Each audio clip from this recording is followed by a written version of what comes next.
अपने संघ विचार परिवार से आए ये सभी पदाधिकारी सदस्यगण और यहाँ पर और यह प्रेरणा पूरे देश को आलोकित करेगा। हम जिस मिशन योजना के साथ काम में लगे हैं, आज यह 72 वर्षों से निरंतर जनजाति समाज का सब प्रकार का संरक्षण करते हुए उनकी सेवा, उनका स्वावलंबन को बढ़े, ऐसा एक निरंतर प्रयास चल रहा है।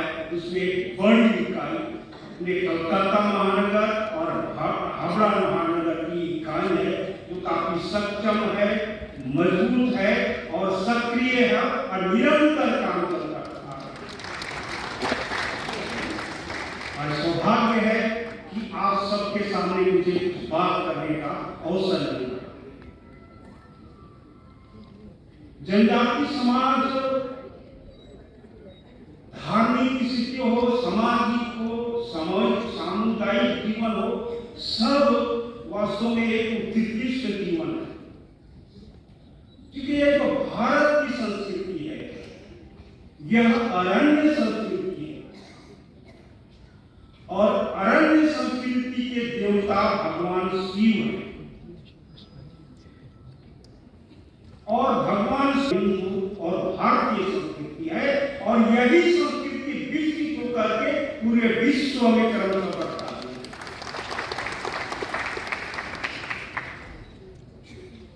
हम इसे वनवासी कह करके संबोधित करते हैं।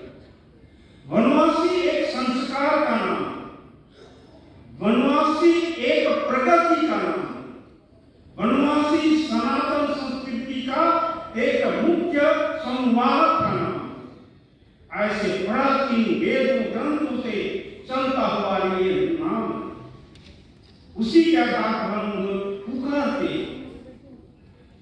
लेकिन हम सब जानते हैं कि हजारों वर्षों तक मुगलों और लगभग 200 वर्षों तक अंग्रेजों का शासन रहा।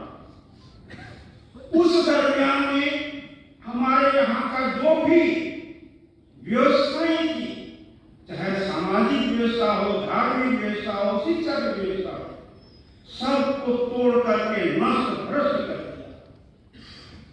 समाज में छुआछूत, ऊंच नीच ये बढ़ता चला गया, क्षेत्रवाद, भाषावाद, बहुत प्रकार की कुरीतियां और इसी वनवासी जो हमारा महान शब्द है, पवित्र शब्द है, इसको एक अलग शब्द देने का प्रयास किया। वह शब्द है आदिवासी। मैं थोड़ा शब्द यहाँ बुद्धिजीवी लोग हैं, थोड़ा उस विषय पर प्रकाश डालता हूं।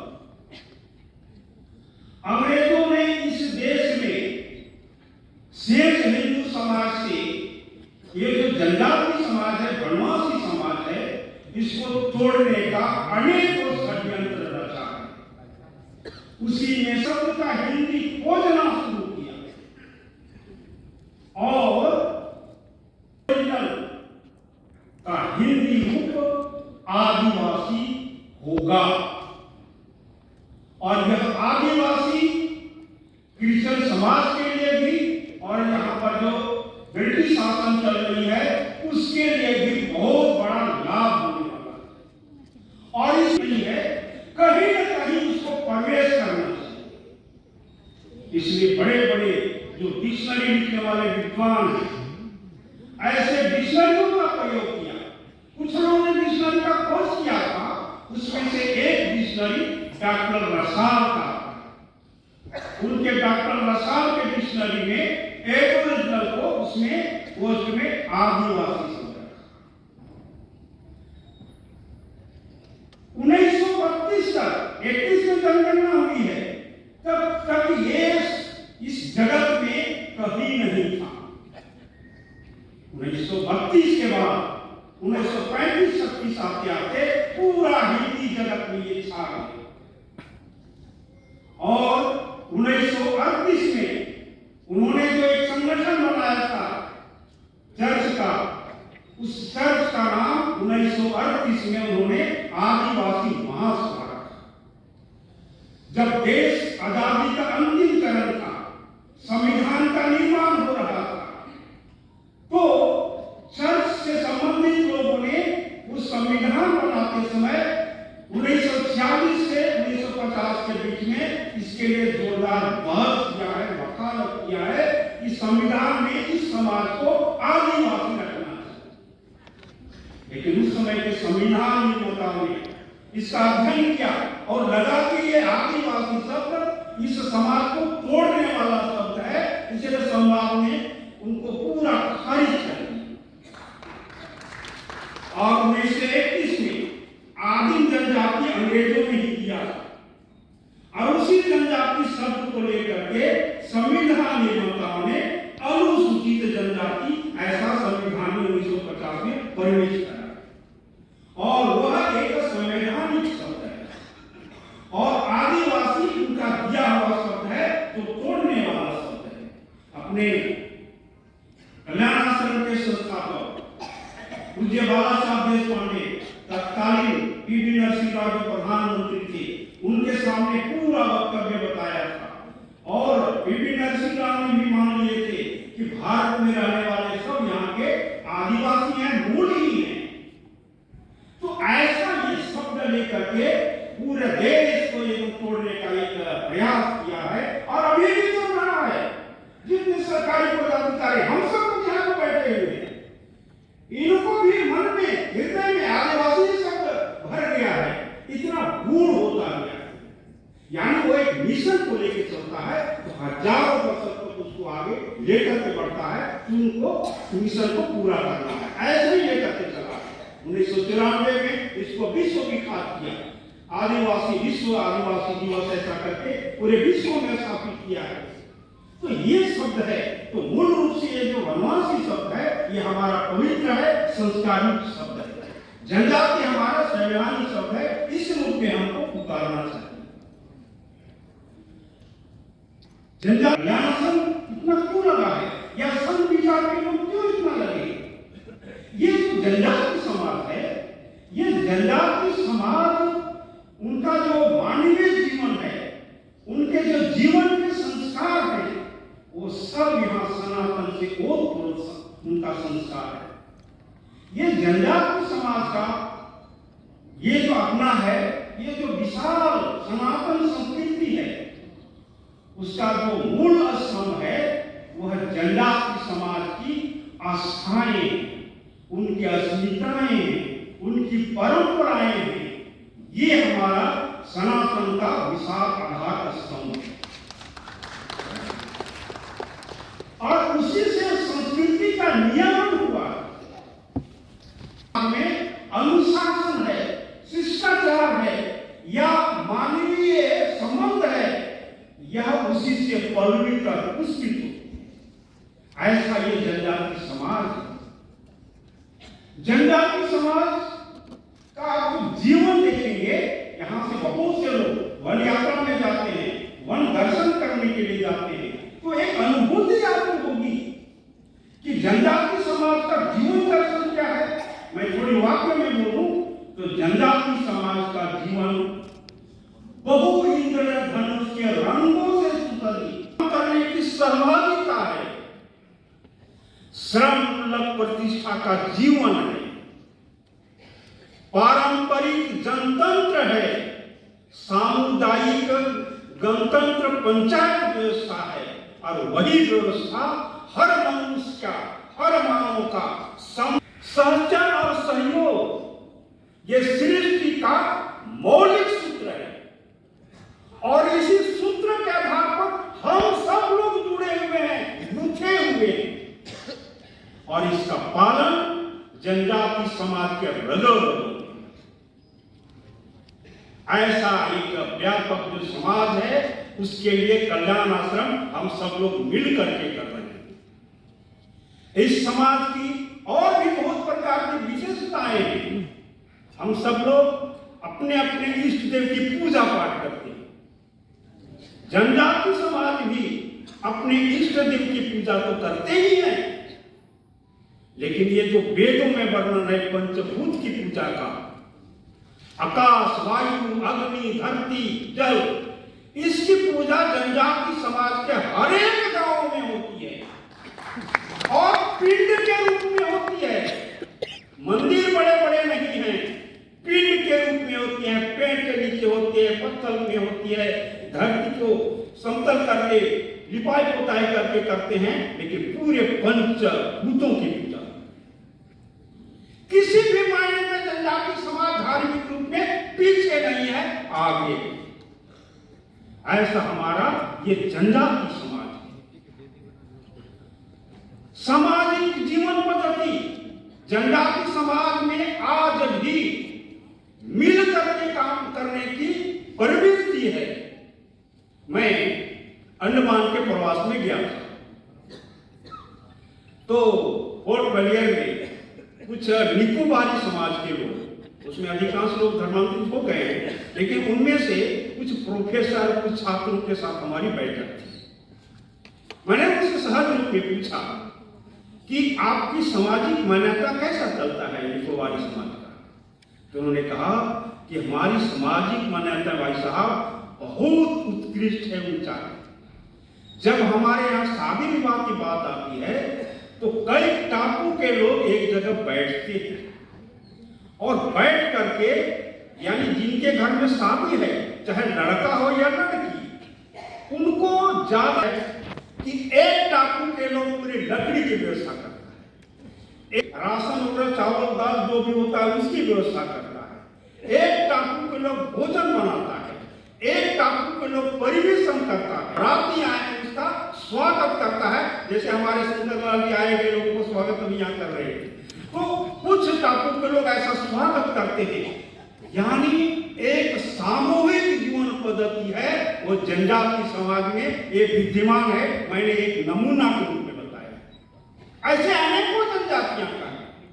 तो सामूहिक जीवन पद्धति ये सनातन का संस्कार है जो जनजाति समाज जीवंत रखा।